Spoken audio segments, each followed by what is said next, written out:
Well, hey everyone, time for Geocache Talk. Whether you're at work, in the car, wherever you are, we hope you enjoy the show. Please give it a like and subscribe on iTunes, Stitcher, Overcast, Radio Public, and Spotify so that you get all the weekly Geocache Talk goodness. Big thanks to the Travel Bugs for the music, and the Travel Bugs will be on next Sunday. So we're very excited about having them on. We'll find out more about that next week. And all of our patrons, and yes, this week I'm reading them all, not just the featured. So here we go. Deep breath. Got you on your timer. Here we go. Demon Hunter 2, Electric Water Boy, Aggie Jedi Master, Antaeus, Joshua, the geocaching vlogger, Nick at Cashley. Well, what do you know? Look at that. One Kind Word, Butterfly Girl, Loon Trackers, the Aussie Geocacher, Sodak Zach, the Deadliest Cachers, Terrell 2, Neil Moore, Team D&D, Peachy 1276, the No Code Geocachers, Marsipanic, Bricker John, Firesafe, FS Sabero, Geo Rick, Cache Addict Mel, Geocaching Janji, the Geocaching Junkie, Sir Drumalot, Janice, Tricassius, Tom Frey, and Heltonen, Rugels, EGK, PBR, Casamaya, Master Sergeant USMC, Little Gears, Albedo 0.39, It's Only Barney, Purple Turtles 3, ACDC Family, None of It Tidy, Josh Boggs, Carrot Killer, Korsgat, Geocaching with Lampe, Bryn Tim 07, Dave and Karen of Cache Canada, Team Tailwagger, Black Chrome, Superdate, The Twonky, Burt Turtles, Padib, Gazelli, Dragon, Gunter Hunters, Acme Wild Cachers, P0001, ADK Sarah, Eastern Girls, KC, Billy Robson, Fox and the Hound, TX Wolf Totem, K-Blast, Statuki, Burnsfire, Hockey Zombie, Ship to Shore, A Holly S, Geo Jandrew, Direwolf 821, Deuteronomy 31.8, Sasquatch Lover, Angel Edemon, Emily Renee, Scott, Matt. I did so well to there.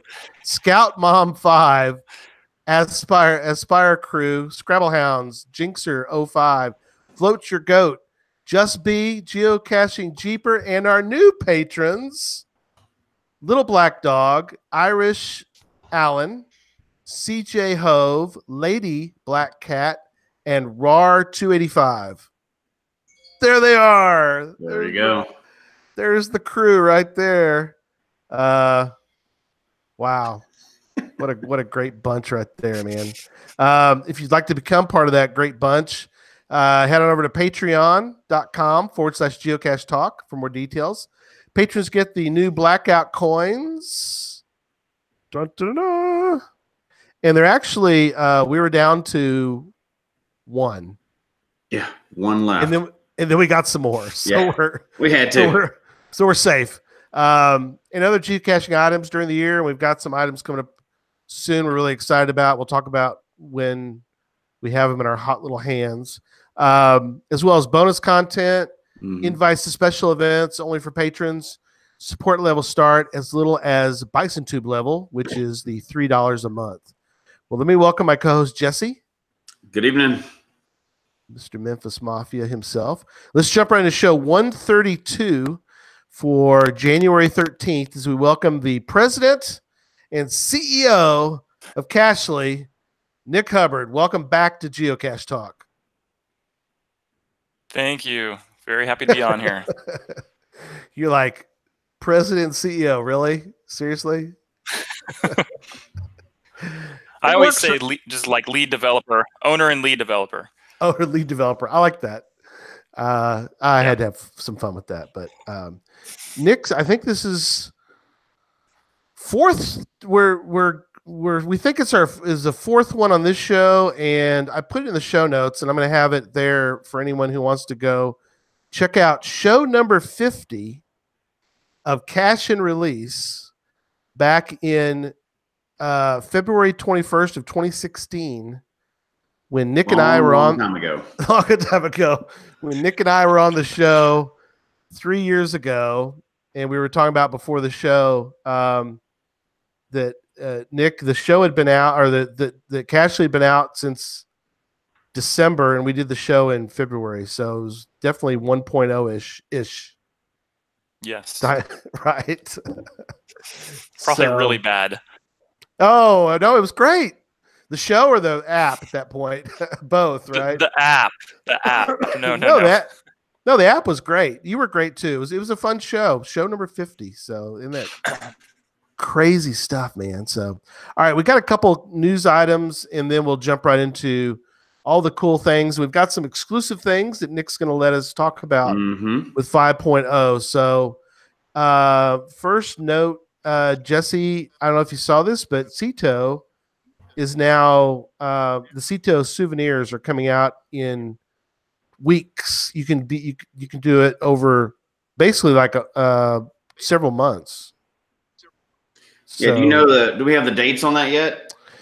We do. I can put them in the show notes. But they're extending it longer, right? So you can get the souvenir over. Yeah, basically 3 months in the spring and 3 months in the fall, and you can do a Cito during that period of time, and you'll get the Cito icon or the souvenir, not the icon, the souvenir. Well, you might get the icon too if you never had it. But I think that's good. Or does it water down and make it not as much of an emergency to get to the Cito? I don't know. But they definitely need to do whatever it takes to get more people to go to Citos and host Citos and stuff. Yeah. Whatever that takes. I don't know if that's the answer to it or not, but if it is, that's great. Citos are good, and people are scared to do them, but they're pretty easy. We should do a show on those coming up soon. On hosting one? Yeah, I've hosted a bunch of them myself. So I've got some bags. I don't know if it's like you said, it's not. I mean, I know you have to be somewhat organized because you got to have a plan for what you're going to do with all the trash when it's. In fact, I think that's the only cache type you haven't published yet. It's the only cache type I've been to a Cito, but I've never hosted a Cito, so I need to do that. Put that on your list of goals for the year. Yeah, it needs to be. I agree. All right, so we don't do a lot of these notes. We kind of leave these for Podcaster and some of the other cool shows. We don't do a lot of the notes, the news stuff. Yeah, news stuff. But this one was kind of interesting, and I wanted Nick to comment because of being an app dude. So there was an article that came out in The Guardian, and it was geocaching GPS treasure hunt on shifting ground as Australia changes coordinates. So the article reads, Australia's on the move. The continental drift in a northeast direction at a rate of 7 centimeters a year. That's kind of, I mean, that's not a lot, but yet you figure every year it's moving 7. I mean, it's, but from this year, its recorded latitude and longitude will move 1.8 meters. A scheduled update to the local coordinate system to reflect the movement of the Earth's tectonic plates. So the transition to the new datum overseen by Geoscience Australia will be gradual over the next 2 years. But for the 10,000 or so Australians who use coordinates for geocaching, it has sparked much discussion. So it could be off, all the geocaches could be off 1.8 meters in Australia. Correct. I think that's like 7 miles, right? 1.8 meters? Yes. I don't know if my math is right on that one, but you're close. So what the article goes on to say is that geocaching is going to shut down in Australia after July 1. So you better hurry. Yeah, you better get your It's all over, guys. Sorry. You better enjoy caching. It's done. Yeah, it's over. You're just gonna have a month. 1.8 meters is like less than 6 feet.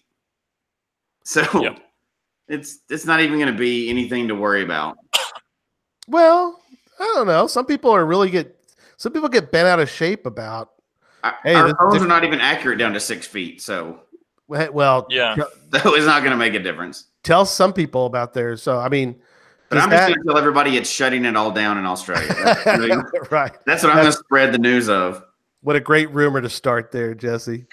So when they change something like that, Nick, I mean, is there anything you don't do anything on your end, right? You're not. I don't think so. I mean, This is the first I heard of this, but I figure if there's anything that Apple would be switching on the iPhone, that would all be a software update they would do and push out to all users, and then it would just, make things fixed in all apps that use GPS. So I don't think there would ever have to be a fix for all developers to have to do. Right. So I don't think we should worry. Okay, good. I'm sure people like Apple that are heavily users of GPS have been informed about this long ago, and they already know how to fix it, or over the transition period how to do that. So yeah, that's true. They're not just gonna wing it. I mean, they've probably got a plan. So well, you never know.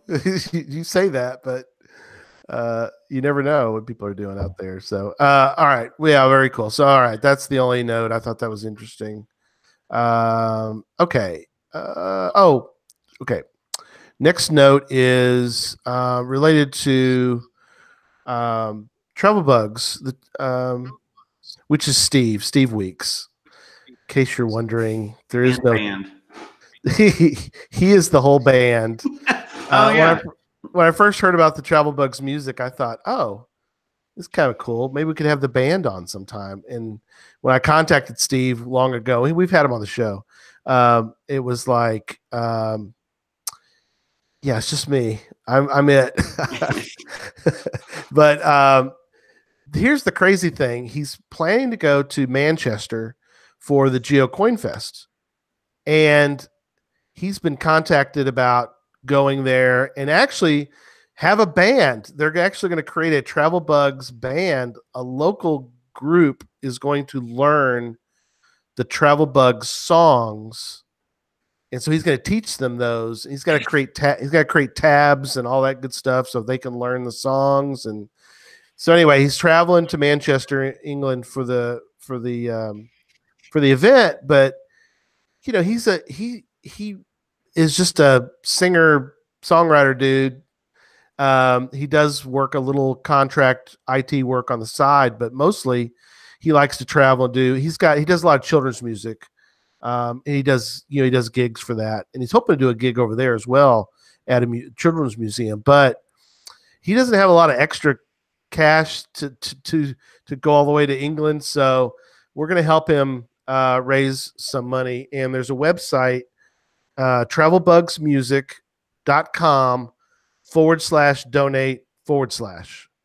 And so I'll stick it in I'll put it in the chat room as well, so you can kind of see it. But if you can donate anything you want to donate, he's got some different things going on. If you want him to write a song, there's a level. He has a set level for different things. If you want him to do certain things, and if you want to donate a certain amount, he'll give you a signed autographed CD if you still want a CD. But obviously you can download the music, and that's really kind of would be helpful. Is if you go out and download the Travel Bugs album, and we'll talk about it more next week. So I just wanted to put that out there a little bit early in case people are looking for a gift for somebody. You could maybe just so we don't scare anybody off. Gary and I will not be singing the songs on air. So we will not. We will not be doing that. Steve will. We got Steve to. I corralled him into getting his guitar out next week, and he's going to do some singing. That's right. We're gonna be listening. So no, it'll be fun. It'll be fun to have Steve on next week. So all right. Well, let's get into this. Cachly 5.0. We're all excited. Do you have a date yet? Or are you still what's your I know you're hoping for first quarter, but yes. I had a goal of January 25, which is my birthday, but I don't know if that's going to happen. So okay. Time just keeps on going quick, and my beta testers just keep on finding new bugs. So I don't know what to do about that. Well, that's good. But yes, cool. Definitely early this year, and if not the end of this month, I think for sure in February. Okay. So that is the plan very, very soon. Yeah. Well, we're glad you're working things out, and I know you have a great bunch from what you've mentioned of testers. So that's been nice to have some group that does that for you. Yeah, there's some guys that work on it every single day. They'll be sending stuff on the weekend when I'm trying to not worry about Cachly. They're putting stuff on our Slack channel, letting me know, during the night, during the morning, all weekend long, they're talking about Cachly stuff. So they're pretty obsessed. That's good, but yeah, you want to get away from it for at least a few hours, right? Yes, and I try to for sure. Yeah, in case people are wondering, is something. I mean, it really is to me. It's so awesome, and we tend to forget that you're not doing Cachly 24/7, 360. You have another job. The Cachly's your full-time job. Yeah. Full-time job. Cachly's your side job. Yes. But we love it. We'll talk more about, all the things that I know Jesse and I have. I mean, I don't know what I would do without it, to be honest. I use it exclusively. I do too. I never use any of it. I don't use it except for one thing, and we all know what that is. What they won't allow me to have access to. Messaging. Messaging. The only item they don't let you. I guess you could create your own messaging thing, but that wouldn't be much fun to have your own. That'd be hard, and it wouldn't integrate with geocaching.com. That'd be too hard. I couldn't imagine that would be worth the trouble. No, probably not. All right, so the first item we want to talk about, and this is an interesting one because, as we've talked about over the years, this has kind of gone through some various twists and turns, and so maps, and especially this one we're going to talk about is offline maps. Yes. So in a general sense, what has been going on with offline maps, and then let's talk about, we'll go through the list, but just in a general sense, what's it been like to deal with offline maps? So there's the current Cachly offline maps in the current version, and those are what we'll be calling the legacy maps, because those use old technology, old styles. There's lots of problems with them, with especially rendering really slow when you zoom in really close to an area, for example, like a city or something. On older devices, it can just take a long time for it finally to appear.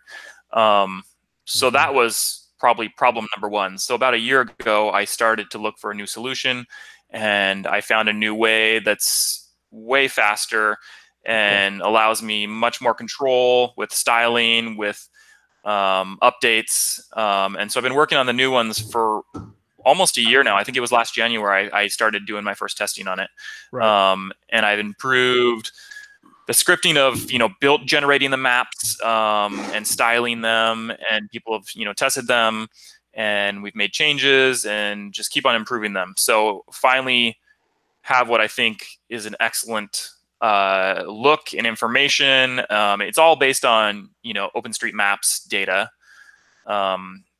But I'm trying to style it in a way that is great for geocachers and pull out features that, might help you find your geocaches by seeing, relevant features around your area and stuff. So cool. It's just going to be a massive upgrade for offline mapping. Yeah. Wow, that's awesome. Yeah. Contours and hill. Is it really called hill shades? Is that? I'm bad. They are called hill shades. Hill shades, contours, and hill shades. Yeah. So in addition to, like, when you download the base map of Washington State, you then would have the option of downloading the contours and the hill shades as a separate download. So I don't package those together because sometimes they can be very large. Beautiful. Once you add those, you can see the contours of the land. You can see, where the mountains are, and see the elevation of all, everywhere you are. So it really adds a whole nother dimension to the map, which is nice. And that's an optional free download? Yeah. It's just not packaged with when you're downloading the first map, because it could be very large based on, like, for example, Okay. Montana or something like that. A flat state wouldn't have a lot of contours or hillshades, but if you get a rocky one like Washington State, it's a lot bigger download. So Right. I don't want to force users to download that if they're not interested in those hillshades and contours. Well, that's good. Yep. We appreciate that. So, somebody like where Jesse is, it might be Colorado would be fun. Yeah. Yeah, contours and hillshades. Layer options. What is going on with layer options?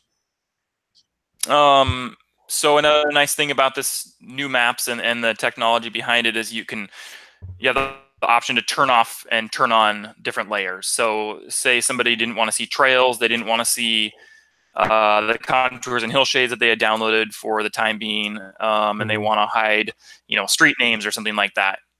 There's the ability to turn those on and off. If there's too much stuff on the map, you're seeing too many elements on the map, you can kind of pare it down and remove some stuff if you really want to. If you never want to touch it, you don't have to.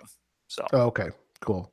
And that also kind of feeds into 3D buildings, which for me, I do a lot of. I end up doing a lot of urban caching, so this is kind of interesting. So what's going on with 3D buildings? Yeah, so if you're pretty much anywhere, and the OSM data has height data for a building, which most of the world it does. I've been amazed. You can zoom in and tilt your screen on your phone, and everything will be in 3D. So kind of like the Apple flyover maps, if you've ever used those, which are coming back in this version. You can see the 3D buildings. Not in the way that Apple has theirs, which are the actual pictures of the buildings.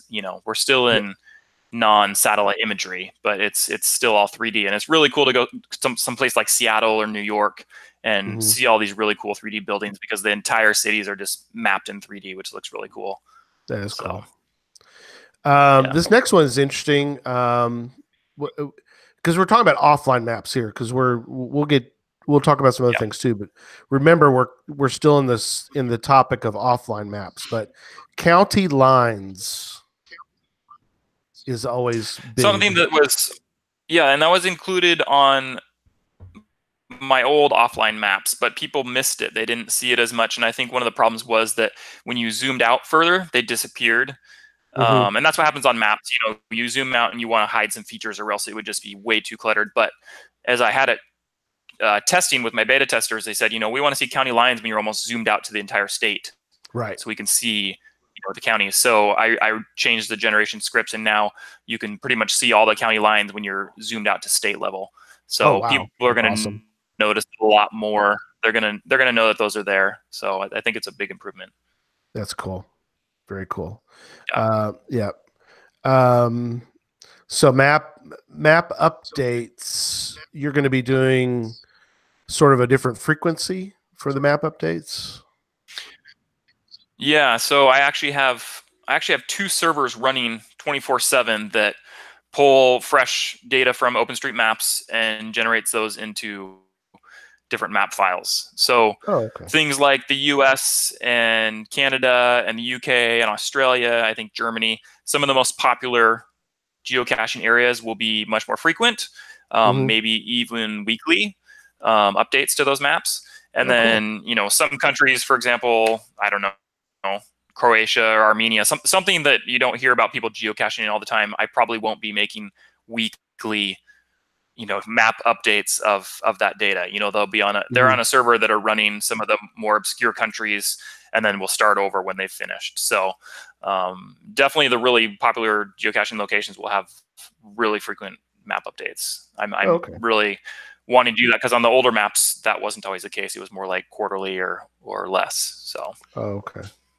That's cool. And then pricing. This is kind of interesting. You've got an option for in-app purchase, which is this your first one, I think? Yeah. So these new maps won't be free. They will be an add-on. And the old maps, which I'll call the legacy maps, those won't be taken away. I'm not forcing people into a purchase. The old maps will still be available. You can still download them. You can stay on them if you want.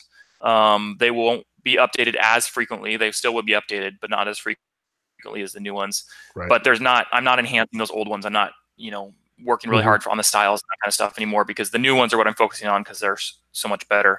And because all the work and the money it costs to develop these and run the servers and host them and stuff, that's why I'm adding a $2.99 in-app purchase. And that's a one-time purchase. You can purchase it once and then go download offline maps for the next 5 years or whatever.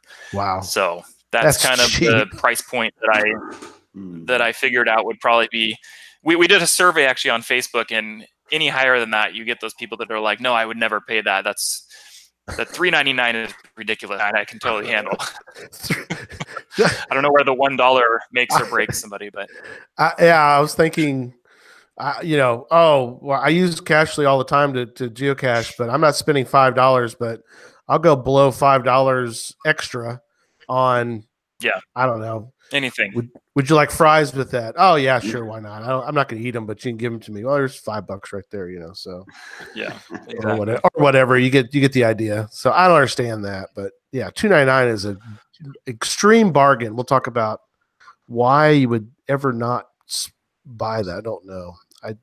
Unless you never need offline maps, that's okay if you don't buy them. But if you do, I would very much recommend it.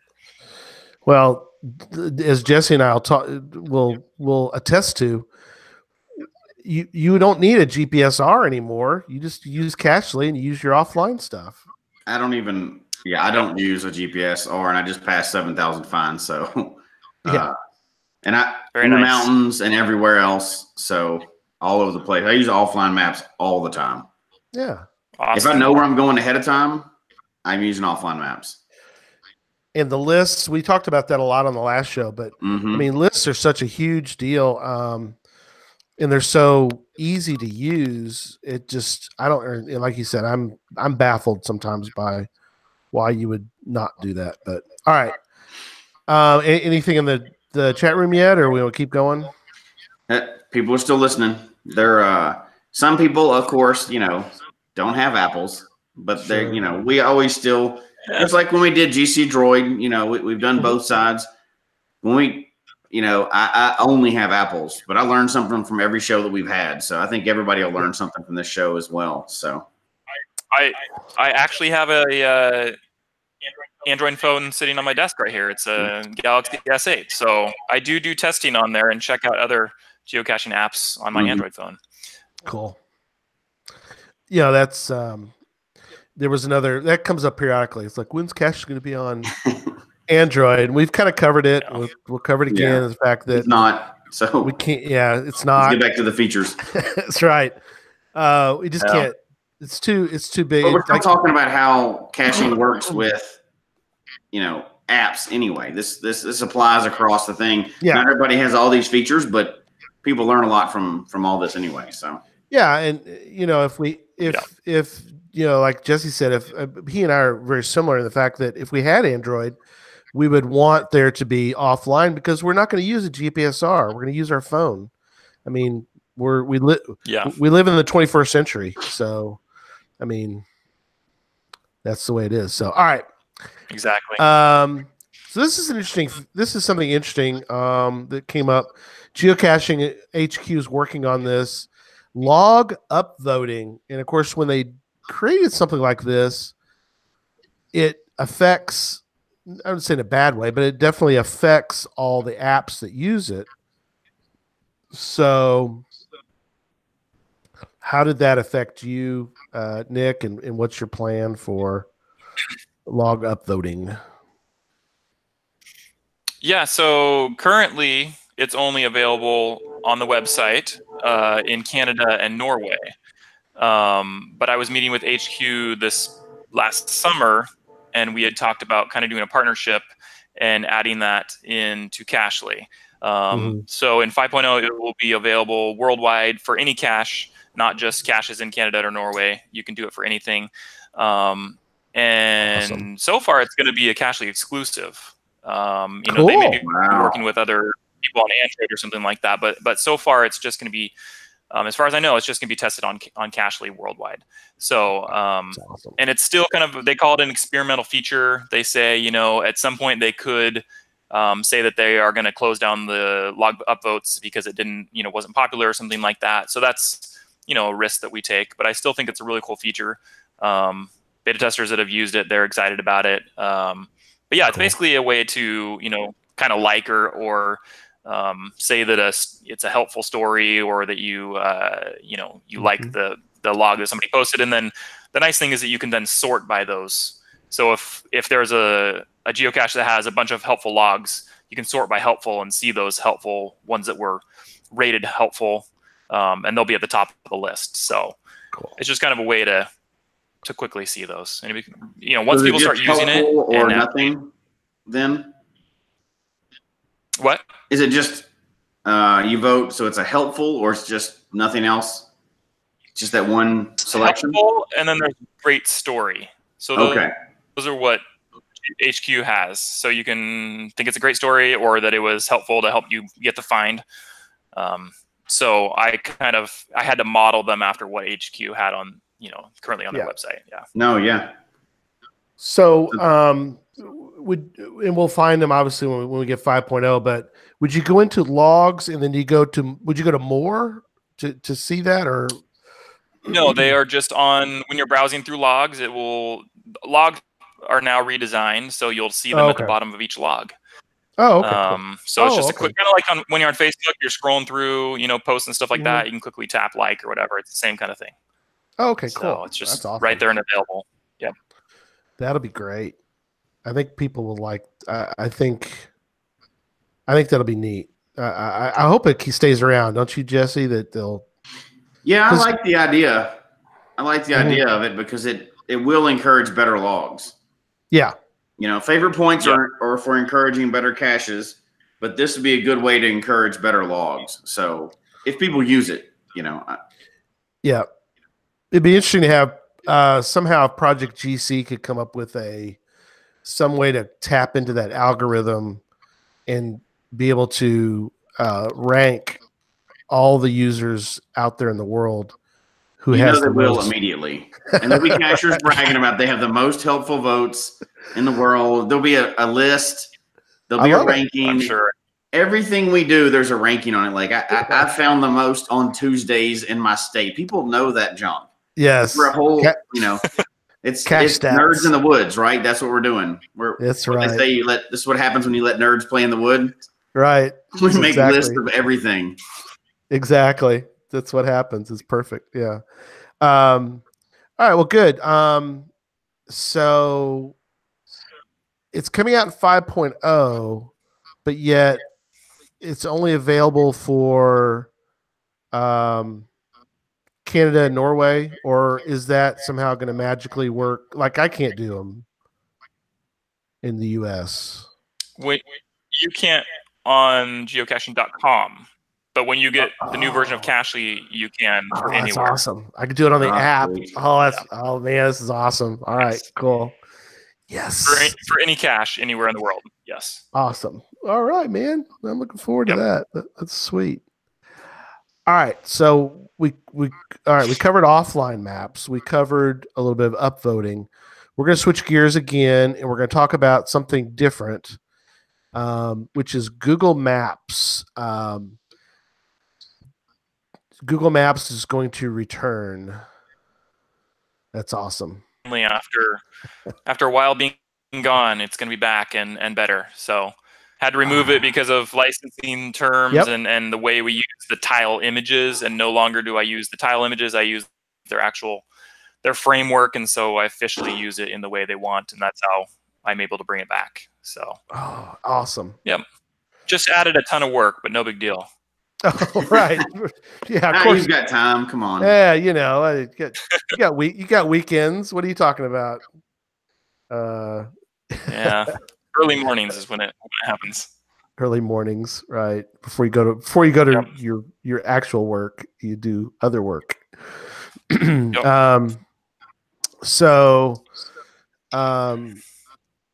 Standard, satellite, hybrid, and topographic. Yep. Sweet. That's awesome. I like Google Maps. I'm a fan. Yeah, those Google Maps can be very important here anyway in Colorado. You may think you have a short walk to something, and that is not true. So yes, it just shows 500 feet. Straight up. 500 feet. What? Straight up. What are all these little lines for? Yeah, what are these lines? Yeah.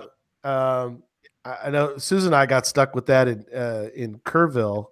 It was a pretty good sized hill. I'm not gonna call it a mountain or anything like that, but still, it was straight up. I mean, there's a big hill outside of town, and you kind of it. You're looking at it. You're like 200 more feet, and we're going straight up. So it took a while, but yeah, you're right. Topographical would be handy. So, okay. Color highlights. So, what are we doing with colors?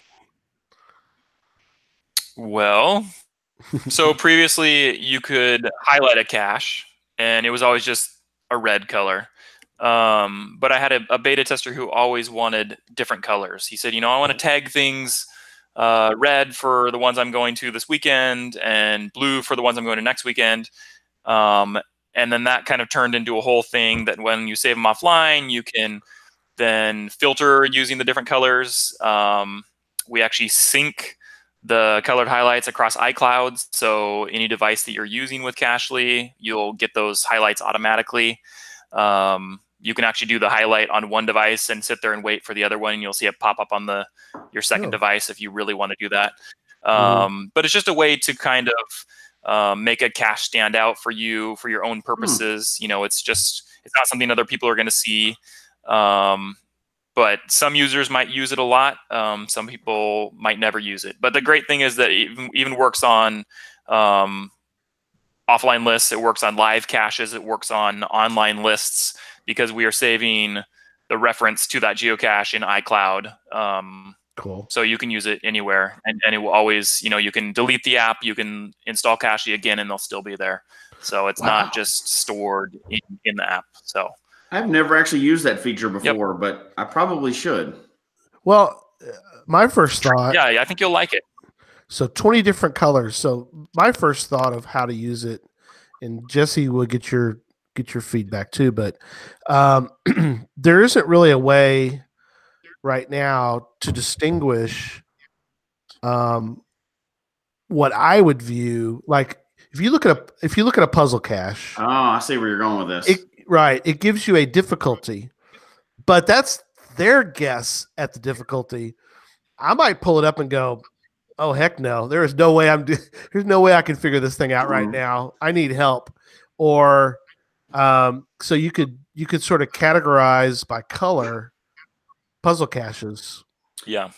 I was thinking you were going the challenge route because those are all the same. If you wanted to do challenge caches in your area, different color than regular puzzle caches. I like that idea too. You mean so that you could quickly view and go, okay, that one I don't qualify for at all. This one I'm close to qualifying for. No, so puzzles, I mean, it shows what type it is on there, right? So, but you could highlight the challenge caches as opposed to puzzle caches. So it's still the same icon, but it's right. You can see the difference if in your area. So you're not running around doing puzzles. You see, oh, that's just a challenge, or that's a puzzle, or vice versa. Yeah, I like that. I like that idea.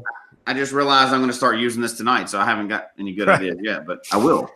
No, that's good. In the new, in 5.0, it makes it really visible on the map too. If you're just looking at the map pins, the highlights are very visible, the different colors, so it's easy to quickly recognize. You guys can see the screenshot in the notes, but it'll be in the. And I did a blog post about it. People go to the Cachely blog. There's a whole blog post about the colored highlights. Cool. Yeah.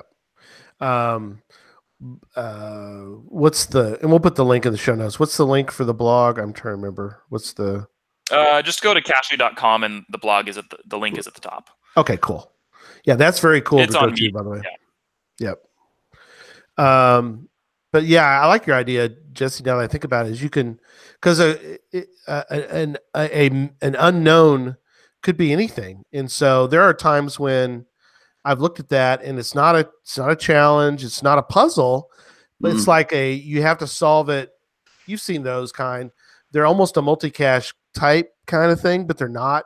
They fall under the unknown category, but you can't do it unless you're there. So it's like, go to this sign, read this information, pull this off of here, and they didn't. ARs too, just like the ones you were testing this morning for me, right? Yeah, exactly. AR cache is another type of puzzle cache, so that could be a different color too. So different color. Yeah, you could separate them out that way. That's cool. Very cool. I can think of a lot of things that we'll be using that for. I like it. All right, we're now getting into an area, and we really appreciate Nick doing this, but these are things that have never been announced yet for 5.0. We're announcing them tonight on Geocache Talk. All right, I'm looking forward to these. So, all right, the first one is log type dots. Talk to us about log type dots. Yeah, so currently, if you go to a cache and you go to the details page, it does show the dots on the log. So the little line that you can tap to go to logs, and it's kind of a quick way to see, do I really want to go visit this cache because the last 4 were DNFs? So you might skip it. And I always had users saying, well, can you bring that out a screen and show that like in list view, or when I tap a cache on the map, so I don't even have to go into the details of the cache. So now in 5.0, you can actually load full cache data on the map, and you can just have those log dots already on either the call out or on list view. So you could just scroll through them and see, all of them are DNFs. I'm skipping all these caches and I'm going to these ones down here that have been found recently or something like that. So it's just another way to either avoid a cache, or maybe if you want to tackle some of those DNFs, you can find all the ones that have been, not found recently. So that is cool. I like that you're bringing that out one screen, because I was one of those people too, kind of wanting that. We do that quite often. We're in a new area, we'll check the logs and see before we even go into it, and skip ones if it's like the last 2 or 3 DNFs. So that's neat. You can do that just straight from the map coming up. Yeah, and that, one thing that you have to turn on is it does require all the data to be brought down from the server instead of just which doesn't include logs. So you do have to turn on a settings option if you want to see those dots, because we have to get all those log data in order to check the last 5 logs. Right. But if you save them offline, you'll see those automatically if we have logs. So that's a lot of people download full cache data for offline stuff, and so you would already see those. Right. Oh yeah. So well, and it seems like from the outside looking in, it seems like we're talking about 2 seconds difference, right? But when we're talking about something that we do all the time, thousands and thousands of time, it does. Every one of these little things and options to do it the way that you cache makes it a lot different. It really does. Yeah. Here's an example, by the way, and so it saved me a lot of time, because a lot of times before I head out for lunch, I want to grab a cache, and here's an example. So I'm going to show this one. So this one looks like a regular cache, no big deal, right? Like, oh yeah, that looks good. That's a simple, quick grab. And then when you pull it up, that's what the cache looks like. Oh yeah, blue dots of blue dot, blue dot. Bunch of sad faces there. Bunch of sad faces. Yeah. So there's a good example of if I knew that by just clicking on the front of it, I could go, okay, I'm going to skip that one for now and work on a different one. So that's cool. I like that. Very cool idea. All right. Next one. This one's interesting because some people love doing lonely caches. I am one of those people. Jesse's one of them. Without a doubt. So this feature is for you. This feature is for you. That's actually really big in my area. People love going after lonely caches around here. Oh, cool. Yeah, so this by default, because I was amazed how many lonely caches there were around me. So we figured as a beta group, we figured people wouldn't want to see all these by default. So go to settings, you turn it on. It's 365 days is the default, but you can adjust that if you would like. Some people were saying people do 6 months, they do a year, they change it to whatever they want. It will change the icon on the map, and then also, like in list view, you can see a different icon. So it looks like a clock, so you kind of get the time reference. But yeah, it's amazing how many caches are all around that haven't been found for a year. That is cool. This is going to be one of the biggest changes for me is this one right here. Because me and a bunch of my friends absolutely love going after the caches that hadn't been found in a while. And you don't know unless you like go through a whole hunt for it. It's a pain that, you can go to Project GC and you can look them up and you can set the parameters and you can do it all and then find a list or whatever. But this will be right there. This is how we normally cache, and this is going to be right here. And this will be a setting we'll definitely be using. We'll be going after these all the time. Awesome. So for people to realize, so the people that use Cachely, they'll understand. So you know how you have your normal let's see if I can find someone in front of me. So your normal the pin, the little green pin there. Yeah, the little green pin. So on the little green pins, you would have, instead of a hole, there's a hole there normally. You could you'll have, if I get this thing to little clock face. There we go. Yeah, instead of having a hole, you'll have a clock there. That's cool. That is very cool. I like that. It's a great idea. Looking forward to that. That'll be interesting. I'll be out the first day doing that. You're looking for any close by. Yeah. Well, now if it's your own cache, Nick, how does it show up differently? Or I think that it will still show up as your owner star. I would have to check the logic on that, but I can't remember in that situation what I show for the pin. All right, that's fine. And obviously, if you have a smiley face, it doesn't change it because you've already found it, so there's no reason to have it change. Yep. Cool. Now that works with all the types, right? So if it's a multi-cache or obviously the only one it wouldn't do it on is an event, so that's cool. Yeah. There's no lonely events. Well, Jesse's just another one I should mention that we didn't write on the show notes. If you want me to mention another feature, is absolutely. There'll actually be a new icon on events if it's upcoming in the next 24 hours. Oh, cool! So events that are coming really soon will have a new icon. So. Oh, that's awesome! Yeah. Announced tonight. That's awesome. Yep. Cool. I like that. Somebody mentioned the Santa hat on the Christmas vines. Yeah, that was an Easter egg. That was awesome, though. They said it was hilariously awesome. I agree. I had no idea it was going to be in there. The Santa hats. I love it. For people really paying attention, yeah. Right. Perfect. Okay. Offline lists, view multiple lists and full database. This is new. Yeah. So instead of just viewing a single list at one time, there's people that want to view 3 at the same time because they want to view. They've segmented them for a reason, but they want to view them all at the same time instead of taking the time to merge them or something like that. So now you can do a quick select and tap which ones you want to view. And once you're viewing them, you can do all the same kind of filtering of offline.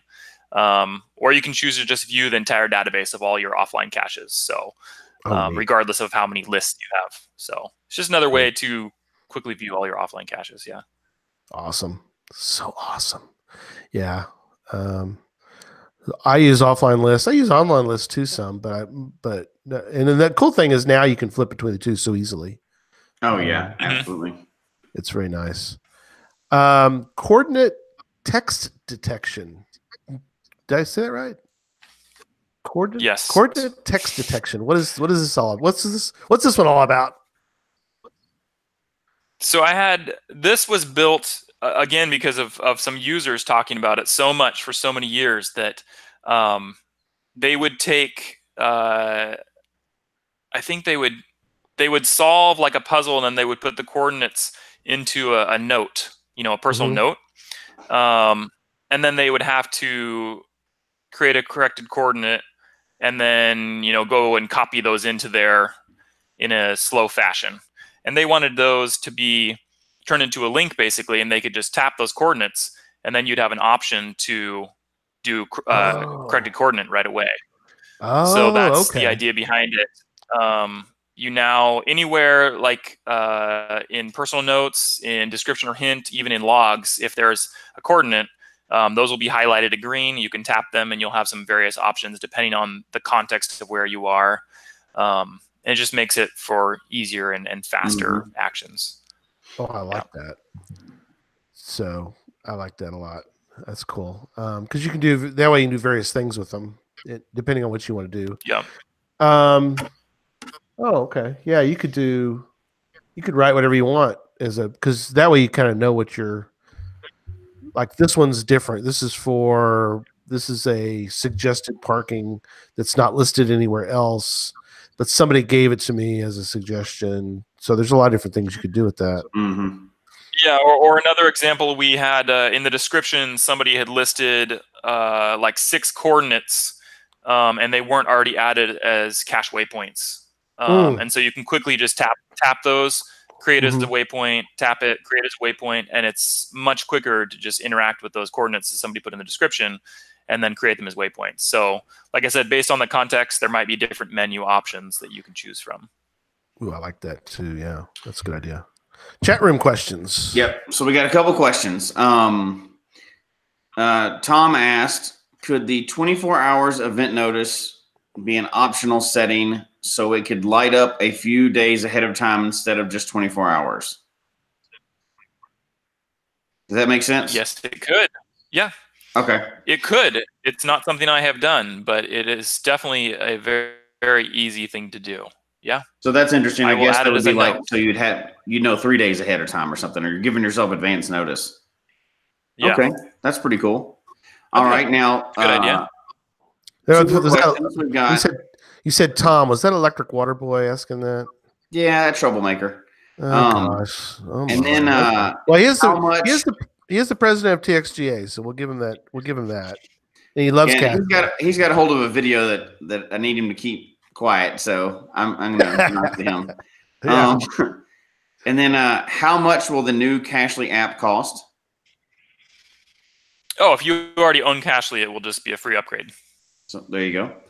Is the price just the like same your if you don't normal own upgrades in the App Cachly? Store? No, it's the same if you don't own Cachly. Just the $4.99 that it's always been. Yep. Okay. The next question was, do I need to be a premium member of geocaching to get all the caches on Cachly? Yes, that's a restriction of the HQ, API that they give to all developers. So that's not something I control. Yeah, I know there's some kind of weird thing with CGO. They've got some kind of they do what's called kind of workaround. Yeah, they do screen scraping. They basically look at the code of the website and pull data from the code of the website, and that's how they do it. Theirs isn't an official app, and there's been some tension between them and HQ and stuff like that in the past, but they're not an official partner, and they don't do things in an official way, basically. Yeah, so you're if doing I tried to do that the legal way. So yeah, I would get in trouble if I did that. So I haven't really messed with a non-premium account in a while. Me and Gary are gonna have to have one just to mess with it. But so they can only see like up to 2 2s, right? So that would be the same. Whatever they can normally see, that's the same thing they would see in Cachly. Yeah. So there is some restrictions. There's we're trying to nail down actually, and there's a new API that was given to all developers, and it seems like it's less restrictive in what they can see as far as difficulty and terrain. Mm-hmm. So I don't want to say yet because it seems like the options are a lot better for regular users. Okay. But I'm trying to verify that with HQ, but I think it will be better than what it has been, which I think was 1.5. And they can only see traditionals and events. And then they can only view 3 full caches a day, which is, fairly low. But if you're a cacher who just goes out, on the weekend and finds 1 cache, then potentially you could plan on geocaching.com and then get on Cachly and go download that one cache and save it offline, and then you're fine. Yeah. There's some people who stay a basic member for a long time and they use Cachly all the time and they're fine. But then there's the users that really complain about it and, say, why are you doing that? And I have to explain that it's not something I came up with. It's, they want there to be premium members because you get lots and lots of benefits. Well, that's how they get paid. So. Yeah, exactly. Yeah. But and you get all the benefits of sport and hobby. You get basic stuff, and if you want more stuff, you have to pay. Yeah. I mean, that's how everything works. Yeah, and you're not paying me when you do a premium membership. It's to HQ. Right, you're just following the rules. Yes. Exactly. All right, that's the main questions. Everybody else, it's funny because people ask questions and other people in the chat room answer it before we can even ask it. But the people that are in these chat rooms, most of them are pretty experienced or at least pretty knowledgeable, so they help each other out a lot during the show. Yeah.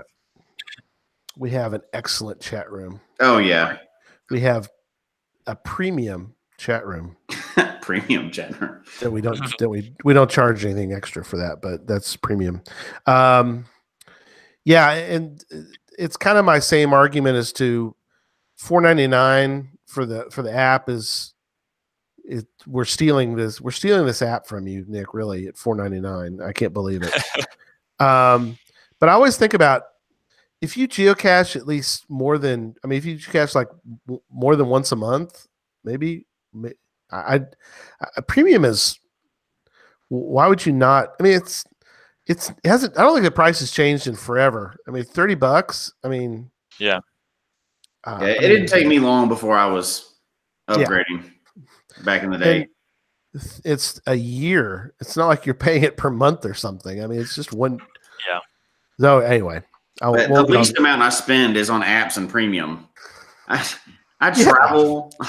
Right. I mean, stuff that you buy. I mean, I spend a lot more money than the premium account and the Cachly one-time fee. Yeah. I mean, a tank of gas is more than, I mean, I'm thinking about, even if you go out to eat, I mean, let's say at the least, even a fast food's $10. So just don't eat fast food 3 times a year. I mean, there you go. There you go. I just saved you. There you go. Go get premium and don't eat out 3 times a year. That's all it takes. And you're done. All right. Yeah. 3 a day wouldn't, yeah. Somebody said, Bird Turtle said, I spend more on coffee every Monday. I do at my coffee event. I spend more than that. Right. I buy Cachly every Monday morning. So it's unbelievably well worth it. I can't tell you how much it's worth it. Both Cachly and premium. All right. We got some more talking points before we finish tonight. Some cool stuff. So, again, stuff not mentioned. So you mentioned about the flyover, Apple flyover map. That's really cool. I like that's been gone for about a year now, hasn't it? More than a year. Yeah. Yeah, it was when I add clustering to offline, I removed it because it was really screwing with things and locations were incorrect. So it was removed at that time. Cool. And we talked about upcoming events. We'll have a different pin. That's really cool. Electric Water Boy, he does a lot of events. So I think he's looking for something.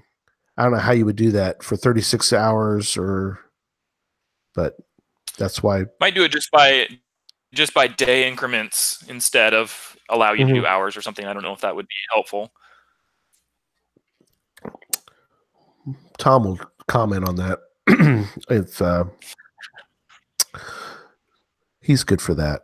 He's excellent at making suggestions. Google Street View, we talked about, but not streets. So how does streets? How streets are kind of cool because I do a lot of urban caching. So, what is going on with Google Street View?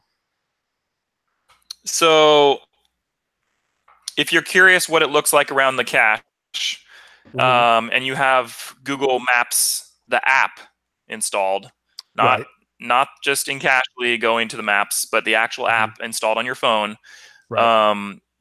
and you are navigating to a cache, you will see a new icon that looks like the Street View icon, and you can tap that, and it will open Street View, and you can look around the cache. So if you're curious if it's in, I don't know, a shady neighborhood or just something, you can quickly flip to the Google Maps app in Street View mode. So it's kind of just a quick way to get there and look at the cache location. Oh, I like that. So yeah, Google has mapped that area.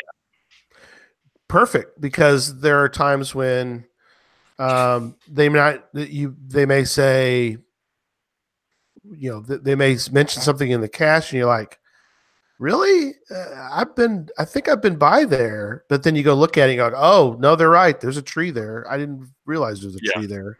So you kind of get, like you said, you get a feel for the area a little bit ahead of time before you go out to a cache. You might be able to use that. That's kind of cool. So also history, syncing across devices. What's going on with that one? Yeah, so I use a Mac, and so in Safari, all of my browser history is synced across devices, including my desktop and my phone, and it's really handy to be say, oh, I was looking at this page on my desktop, and then quickly pick up on my phone. So it does the same thing. If you were viewing different caches on different devices, you look in history and it shows kind of a merged view of both of those, and you can flip back to a cache that you were using on your iPad when you're on your iPhone without trying to remember what that GC code was or where the location was. It's just another kind of quick and handy tool. That's cool. Very cool. Yeah. And then adding caches to the Apple Watch and the ignore lists. Not the Apple Watch, but the actual watch list. Oh, okay. If you want to watch a cache. Okay. Apple Watch, by the way, is a whole other show that we did, but if you want to go watch that as well, and we can talk about that someday. But so this is your watch list as you're watching caches. Not that kind of watch. Not that watch. The watch right there. That's got the not that watch, Jesse. It's got Cashly on it. I thought that's what we're talking about. Okay. I've got my white whales on my watch list a lot that I want to go try to. I've DNF'd it. Now I'm put it on my watch list because I want to see if anybody else has the same problem I do, or ignore list. So that is cool because I think you had to go log in online, or at least on your phone, you had to go out of Cashly to do that. Now you don't have to. Yeah, you couldn't access these before. There was no way to add them quickly through Cashly. Oh, that's awesome. Yep. I love it. There's many times when I've got one right now. It was something we'll have to talk about. I think it's be a cool show is the white whales. I've got a cache that I DNF'd. Now there's one I had the other day. I DNF'd it twice. I went for a third time and I avenged it. Thanks to AC/DC family, by the way. Oh, this is easily a whole show. How many times do you go back to a cache before you give up? Oh yeah. The answer is exactly how many it takes to find that cache. I mean, I'm sure we've all had some maybe that we've never. Maybe they've always been. That would be a cool show. We have to do that. Well, that's for another show. So. That's for another show. Get your drink out and get your drink on. But no, I like that though. That's great, Nick. Because I'm always, not always, but periodically, I want to throw that onto my watch list, and I usually have to just make myself a note to do it when I get back to the computer. But I like that. That's awesome. Okay, we're starting to wrap up tonight. Logs search allow searching / filtering of current logs. Yeah, so when you're viewing logs in a cache or even your own personal logs on the logs tab, at the top there's just a new search field, and you can type a term that might be in the text. It might be a username. It might be a cache types, and it will just filter out that list. So it's just another quick way to find that log that you thought you knew was in the list, but it's you don't want to scroll down forever. So cool. No, that gives me an interesting puzzle idea already. I like that. It reminds me of one that we searched for with my little Motley caching crew, and this will drive you crazy, Jesse, is that we solved the puzzle, and the puzzle was built into the log of another cache. Oh, so yeah. You had to read the logs for two separate caches to get the coordinates to go to this one area, to go to the. So we solved the puzzle. We got to the spot, and of course the cache is nowhere to be found. No, It's gone. Oh. We searched in there. We searched everywhere. It's just so frustrating because they haven't been found in forever. And we contacted the owner. We said, "Hey, I think we got to the right spot," and so we haven't heard back. But anyway, that's like you said, that's something to filter through and to search through these logs to search for certain information. So, yeah. Pardon me. Okay, logs now support Markdown. Yes. Do you guys know what Markdown is? Yeah, it's for it's like a watered down version of HTML, right? Yeah, so HQ allows you to bold things and underline and italicize different logs and stuff when you're creating them. And previously, Cachly would just kind of show that syntax. It's some asterisks or different things like that to indicate bolding and italicize. And now we actually show what that should represent. So bolded and italicized or larger text for a heading, stuff like that. So if people put that in their logs because they wanted to, bring something out or bold something in their log, Right. then we will now show that. So. Oh, cool. Will that be allowed in the pre-filled out the templates? Yeah. So when you are writing your own log, you can put Markdown in there if you want to, and when you preview your log message, it will render that Markdown out, and you can see what it will look like when it's actually posted. But we don't have like a Markdown editor where you can quickly highlight something and say bold, and it will put in the syntax for Markdown. That's not what this feature is. It's just to render out the Markdown syntax. So, yeah. But if you know the syntax and enter it, it'll read it. It'll recognize it. Yeah. And a lot of people do. It is very simple. It's not anything complicated like HTML or anything. So once people know it, they continue to just type it in. You can manually type it in? Mm-hmm. Yeah, like for bold, it's just I can't remember what it is. Sometimes it's like underline, and then you type your text, and it's underline, and then that bolds it. It's something very simple like that. But in a Cachly log, you could type that and it would show up, right? Yeah. Oh, very cool. Okay. Yeah. And in your case, like you're talking about, Jesse, because I do the same thing, is you could go ahead and add that info into your pre-done found log that you use your template in, or even your do not find log, or whichever log you want to use. I like having those out there because and the cool thing is that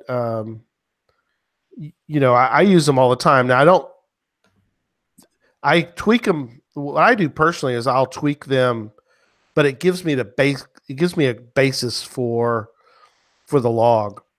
So yeah, I have all my basic information in there, and then I can go to the top and put every info in. So it saves me from, it kind of makes, I think, the log a lot better overall if you don't have to type it from scratch. I mean, is that what you use too, Jesse? I do, but I'm going to have to step it up now, though, so I can get some more upvotes.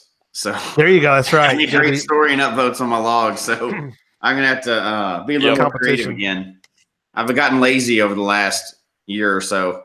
Yeah, I understand. You gotta get your helpful. You gotta hit the top of the world list of helpful logs. That's awesome. All right, so and we've talked about before the fact that it's $4.99. It's always been $4.99, hasn't it? For 3 years always. So, man, that's the greatest bargain of an app out there. Something I put in the show notes I found interesting from Geocaching Junkie, one of our patrons. Geocaching Junkie, Sarah is McClarkey. She's in Ireland, and she writes cool blogs with a B. And one of her blogs, this is last year's blog, but it's interesting. It's basically a comparison of Cachly versus the geocaching app comparison review, and I thought it was extremely well done, and really points out a lot of the things that some people maybe are like, well, y'all didn't talk about X, and it's like, well, we can't talk about every feature. We've done several shows on purpose to talk about all the unbelievable stuff that we love. Over the years, we've mentioned and we talked about. I mean, Jesse, I've talked about just all the great things that we found that are in Cachly, and so some of those are included in this blog post. So if you want to read that, please go find that on the show notes, and then you can go read either her blog, or I've actually put some of the info in the show note as well. So you can go either way. But I put the link to her blog as well. So, all right. What anything else, Jesse, that we want to? Final thoughts. I would say. I mean, obviously, this is for you and I both. It's no secret. This is our number one app that we use all the time. So, even more stuff. I think what I'm the most excited about, I mean, by far, is the lonely caches. I'm going to be using that a bunch. All the other features, I'm sure I'll get used to really quickly, but I think the lonely cache is going to be the quickest. But all these are just adding more ways that we can do just a little bit different stuff. And each one of us has our own style. So thanks again for adding more stuff. The log upvoting, that's going to be interesting too. But that's brand new. That's like breaking news stuff. So, it is breaking news. That's going to be as good as the people that use it. So I'm excited to see what happens with that too. But, if that even raises it 1% on people doing some decent logs, absolutely, that's worth all that effort that Nick has to put in. Yeah. Exactly. Nick had to do. No, it's been awesome.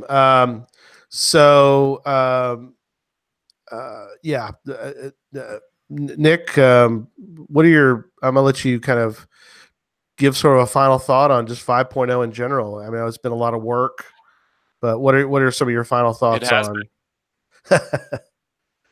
It's been about a year of work, and I mean, like I said, I don't have a release date yet, but I'm hoping close into this month or next month for release.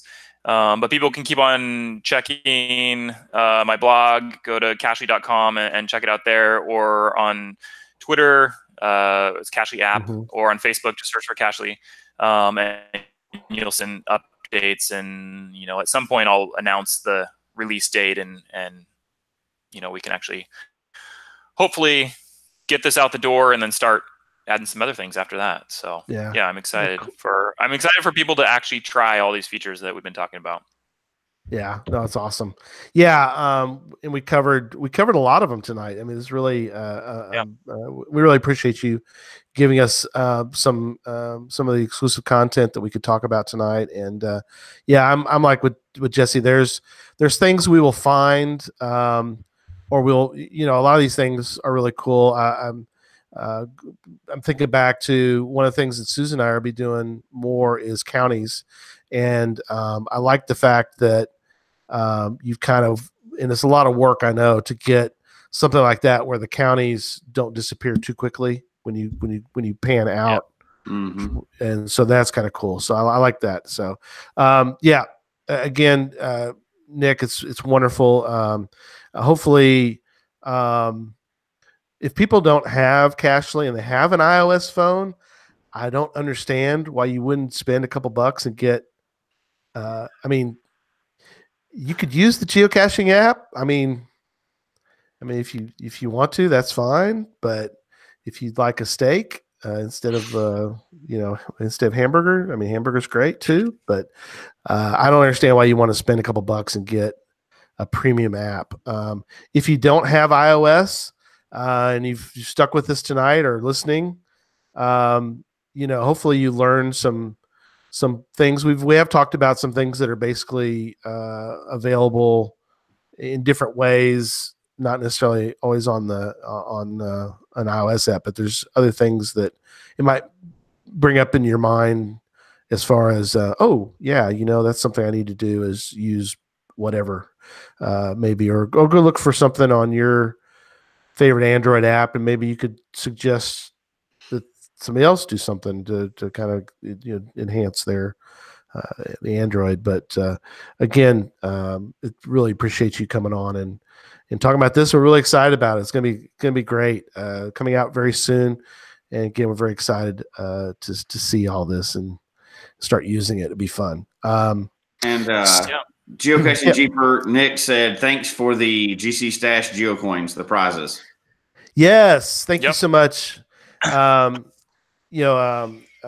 Nick provided several items that we gave away, and that was one of the big items we gave away was some of the Cachely coins, and those coins are I like the old ones too. I know you're like, but the new coin is really cool looking, and we did use a lot of those, and use these the little Cachely. Oh, those ones. Yep. The name tags has been nice to have. Keychains. That's it. Yeah, the keychains. Yeah. Love the keychains. So those are cool. I got a couple left. We'll use them as some prizes going forward. So we really appreciate you supporting us and supporting the show. And whatever we can do to help, we definitely love to do. Next week we're going to be talking about benchmarks with Benchmark Blasters will be on the show. Talking about that next week. Also, I can't talk about it yet. There's another big announcement. It's always a big announcement that I can't talk about. Another big announcement coming out next Sunday. We'll talk about it more next Sunday. So look forward to being involved with a project that's coming out and it starts Sunday. So we'll talk about that next Sunday, and looking forward to that. In 2 weeks, Steve Weeks will be on, Mr. Travel Bug himself, and singing some songs. We'll talk about Travel Bug's music and his upcoming trip to Manchester. I think it's in a few months, but whenever the Manchester Geo Coin Fest is going to go on, and then in 3 weeks, that's Super Bowl Sunday, and so we won't have a show that day. I know people are like, "Oh, I hate football," but some of us like football, so we're going to watch Super Bowl.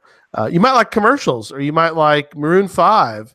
So we can't have a show during Maroon 5 going, whatever you prefer, whatever your preferable point. But Super Bowl Sunday is usually a good place people go to parties and stuff. And so we just going to skip that week, and you can listen to the best of. There may be something out there, but not a live show. No live show, but anyway, so that's what's coming up. So again, thanks. Hope you enjoyed the show tonight. Email us your comments, geocachetalk@gmail.com.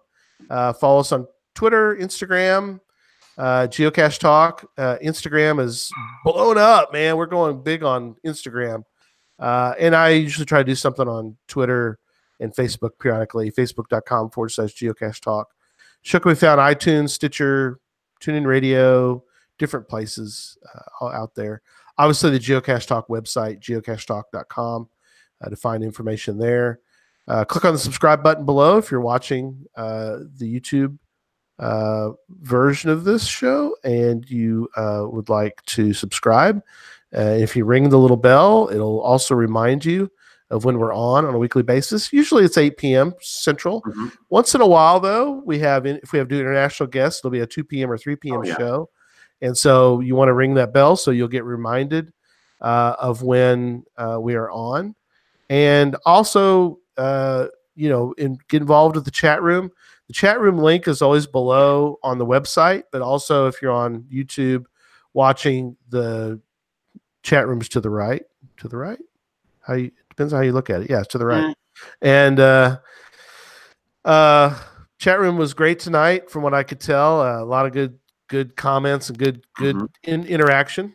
So we really appreciate our chat room for being involved in the show. It means a lot to us, and hopefully it enhances the experience for people. And so until next week, don't just talk about geocaching.